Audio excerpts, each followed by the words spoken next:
బుజ్జి క్యాన్జట్టి నన్ను బాత ಕೆಚ್ಚನನು కొద్దిగా జాగ్రత్త క్యాన్జట్టి ఇంజే బాద్దానికి బత్తాడు ఇతుకు మనకి చలికాలం వర్షాకాలం ఎండాకాలం మతకం కానీ బేసికతకం కానీ దోమే మంతకే కదా మనకి ఆ దోమే వల్ల బాత బాత జబ్బుకు వాసన మలేరియా డెంగ్యూ వాసన మలేరియా డెంగ్యూ వాసన మరి ఆ దోమే బెగి పుట్టితే ఏరు మద్దగే పుట్టితా ఇలా నిలవ మత్తుకు ఏరు వారం రోజు కింద ఇలా నిలవ మంత అనుకో ఏరు ఇలా నిలవ మత్తుకు ఆ ఏత్తే దోమకు గుడ్డుకు వాటి మళ్ళా అవి గుడ్డుకు కూడా అగ్గే పుడుతా అసకే పిల్ల ఆ గుడ్డుకి నుంచి పిల్ల వేయితే దాని పోను లార్వా అయినతోరు ప్యూపా లార్వా అయినతోరు ఆ లార్వా వాసి ప్యూపా వాసి పెద్దగా అయితే అసకే ఈ గర్దోమకు మళ్ళీ లోన్ నిగితా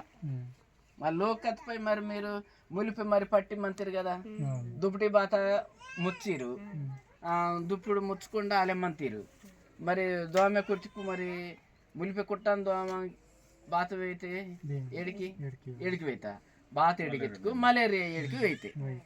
ఓకే ఇది మలేరియా దోమ ఇగే పుట్టితే అలానే డెంగ్యూ దోమ కూడా ఇగే పుట్టుతా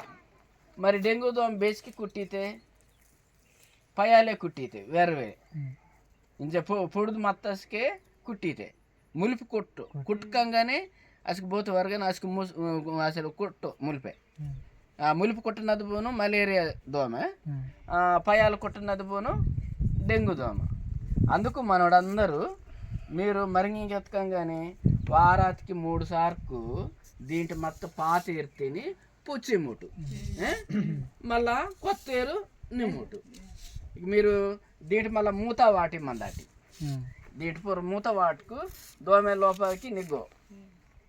గుడ్డుకు వాటో దీంట్లో కాబట్టి మన మూత వాడకంగానే మనకి మంచి దోమ పుట్టుకుని మంత కొద్దిగా జాగ్రత్త మందట్టు లోను పట్టణాసి కతకంగానే దుప్పటి పూర్తిగా ముచ్చి మళ్ళీ పట్టటి సరేనా.